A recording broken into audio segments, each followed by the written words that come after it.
নমস্কার বন্ধুরা, আজ নিয়ে এসেছি কাকরোলের একটি ইউনিক রেসিপি। গরমের দিনে এই রকম হালকা পাতলা রেসিপি বেশ ভালোই লাগে খেতে। একদম সহজ পদ্ধতিতে কাকরোলের এই রেসিপিটি করে দেখাবো, যা স্বাস্থ্যকর আর গরমের দিনের জন্য একদম পারফেক্ট। তাহলে চলুন রেসিপি শুরু করা যাক। তো রান্নাটা করার জন্য প্রথমেই এখানে আমি 5-6টা কাকরোল ভালো করে পরিষ্কার করে ধুয়ে নিলাম। এবার এই কাকরোলগুলোকে একটু গোল গোল করে কেটে নেব। তো একদম কিন্তু মোটা করে কাটবো না, একটু পাতলা করে গোল গোল করে কেটে নেব। ঠিক এই রকমভাবে সমস্ত কাকরোলগুলোই কিন্তু আমি কেটে নেব। তো সবগুলো কাকরোলে আমি কেটে নিলাম। এবার তুলে নিচ্ছি।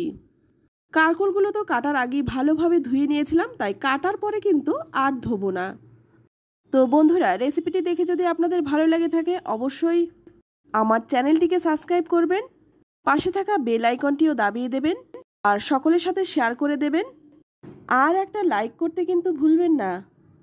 এবার অপরদিকে একটা পাত্রের মধ্যে নিয়ে নিলাম 1 কাপ মুসুর ডাল। আর এই রান্নাটা কিন্তু মুসুর ডাল দিয়েই খেতে বেশি ভালো লাগে, আর এটা এতটাই টেস্টি হয় যে আপনি যদি কাউকে বানিয়ে খাওয়ান, আপনার কাছে অবশ্যই জানতে চাইবে কিভাবে বানিয়েছেন। তো মুসুর ডালটাকে ভালো করে কচলে কচলে 3-4 বার জল পাল্টে পাল্টে ভালো করে ধুয়ে নিলাম। আর এইভাবেই জল ঝরিয়ে 10 থেকে 15 মিনিটের জন্য রেখে দেব। তো 10 মিনিট পর আমি ফিরে এলাম। তো এবার এর মধ্যে দিয়ে দেব একটা বড় সাইজের কুচনো পেঁয়াজ। পেঁয়াজটাকে আমি একদম কুচি করে কেটে নিয়েছি।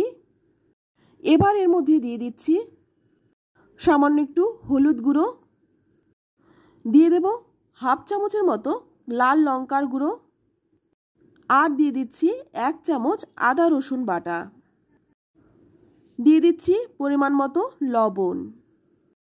এবার এই সমস্ত মশলা দিয়ে খুব ভালোভাবে মেখে নেব। রান্নাটা খুবই সহজ, খেতেও হয় দুর্দান্ত, চটজলদি হয়ে যায়। প্রচণ্ড গরমে যখন রান্না করতে একদমই ভালো লাগছে না, তখন এই রান্নাটা করে নিতে পারেন। এটা পাশে রেখে দিয়ে অপরদিকে কড়াই গরম করে নিয়ে এর মধ্যে দিয়ে দিলাম 2 চামচ সর্ষের তেল।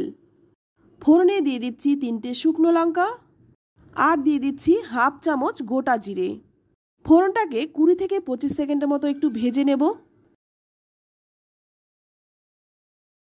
ফোড়নটা যখন ভাজা হয়ে যাবে তখন এর মধ্যে দিয়ে দেব মেখে রাখা মুসুর ডালটা। এবার এই ডালটা আমি 2-3 মিনিট সময় নিয়ে ভালো করে ভেজে নেব। তো ডালটাকে 2-3 মিনিট একটু ভেজে নেওয়ার পর এখানে দিয়ে দেব 3টে কাঁচা লঙ্কা। লঙ্কাগুলো আমি একটু ভেঙে দিয়েছি, আপনারা চাইলে চিড়েও দিতে পারেন, তবে ঝালটা কিন্তু নিজেদের স্বাদ অনুযায়ী দেবেন, যে যেমন ঝাল খেতে পছন্দ করেন। লঙ্কাটা দিয়ে আবারও কিন্তু 2 মিনিট ভাজবো। অবশ্যই গ্যাসের আঁচটা লো টু মিডিয়ামে রেখে ভাজতে হবে। এবার এখানে দিয়ে দিচ্ছি কেটে রাখা কাকরোলগুলো, সঙ্গে দিয়ে দিচ্ছি 2টো ছোট ছোট টমেটো। তো এখানে আমার টমেটোগুলো ভীষণ ছোট, তাই 2টো দিয়েছি, আপনারা চাইলে কিন্তু একটাও দিতে পারেন। দিয়ে দিচ্ছি স্বাদ মতো লবণ, আর দিয়ে দিচ্ছি 1 চামচ চিনি। লবণটা কিন্তু আমি আগেও দিয়েছি, তাই সে কথা মাথায় রেখে কিন্তু লবণটা দিয়ে দিলাম। এবারে সমস্ত কিছু দিয়ে কাকরোলটাকে খুব ভালোভাবে ভেজে নেব। 2-3 মিনিট একটু ভালো করে ভেজে নিয়ে এবার এখানে দিয়ে দিলাম 1 কাপের মতো জল। জলটা দিয়ে খুব ভালো করে আবার একটু মিশিয়ে নেব। আর এই রান্নাটাতে কিন্তু খুব একটা জলের প্রয়োজন হয় না। এবার একটা ঢাকা দিয়ে রেখে দেব 10 মিনিট। অবশ্যই গ্যাসের আঁচটা একদম কমিয়ে দিয়ে রাখতে হবে। এবার দেখুন 10 মিনিট পর ঢাকনাটা খুলে নিয়েছি, আর এখন কিন্তু ডালটা অনেকটাই সেদ্ধ হয়ে গেছে। এবার একটু নেড়েচেড়ে নিয়ে আবারও কিন্তু 2 মিনিটের জন্য ঢেকে দেব। এই রকমভাবে ঢাকা দিয়ে দিয়ে রান্নাটা করব। 2 মিনিট পর ঢাকনাটা খুলে এখানে দিয়ে দিচ্ছি 1 চামচ ভাজা জিরের গুঁড়ো।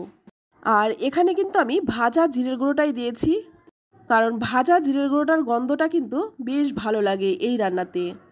জিরের গুঁড়োটা দিয়ে আবারও খুব ভালো করে নেড়েচেড়ে মিশিয়ে নিচ্ছি, আর টমেটোগুলো কিন্তু খুন্তি দিয়ে চেপে চেপে একটু ভেঙে দিচ্ছি। তারপর আবারও 2 মিনিটের জন্য ঢেকে দেব। 2 মিনিট পর দেখুন ঢাকনাটা খুলে নিয়েছি। আর এখন কিন্তু কড়াইয়ের গায়ে একটু লেগে গেছে, এতে কিন্তু কোনো সমস্যা নেই। এইরকম লেগে গেলেই কিন্তু খেতে বেশি ভালো লাগে। তো বন্ধুরা দেখতেই পাচ্ছেন রান্নাটা কিন্তু এখন একদম হয়েই গেছে। ডাল কাঁকরোল সব কিছুই কিন্তু খুব ভালোভাবে সেদ্ধ হয়ে গেছে। এবার নামানোর আগে দিয়ে দেব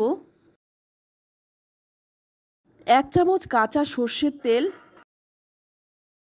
আর দিয়ে দিচ্ছি কিছুটা ধনেপাতা।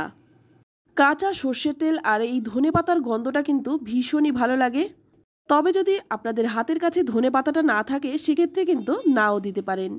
এবার এই ধনেপাতা আর কাঁচা সর্ষের তেলটা ভালো করে নেড়েচেড়ে মিশিয়ে নিয়ে ঢাকা দিয়ে রেখে দেবো যতক্ষণ না পরিবেশন করব। তো বন্ধুরা আমি একটু পরিবেশন করে দেখিয়ে দিচ্ছি দেখতে কতটা সুন্দর হয়েছে, খেতেও কিন্তু দুর্দান্ত হয়। কারকোলের এই রেসিপিটি একবার বানিয়ে খেলে বারবার যে বানিয়ে খেতে হবে এইটুকু কিন্তু গ্যারান্টি দিয়ে আমি বলতে পারি। আর এটা কিন্তু আপনারা রুটি পরোটা ভাত যে কোনো কিছুর সাথে সার্ভ করতে পারেন, খেতে অসম্ভব ভালো হয়। তো আমার মুখের কথাই নয়, আপনারা একবার বানিয়ে দেখুন, তারপর কমেন্টে লিখে জানান খেয়ে আপনাদের কেমন লাগলো। তো আজ এই পর্যন্তই, আবারও দেখা হবে অন্য কোনো নতুন রেসিপিতে।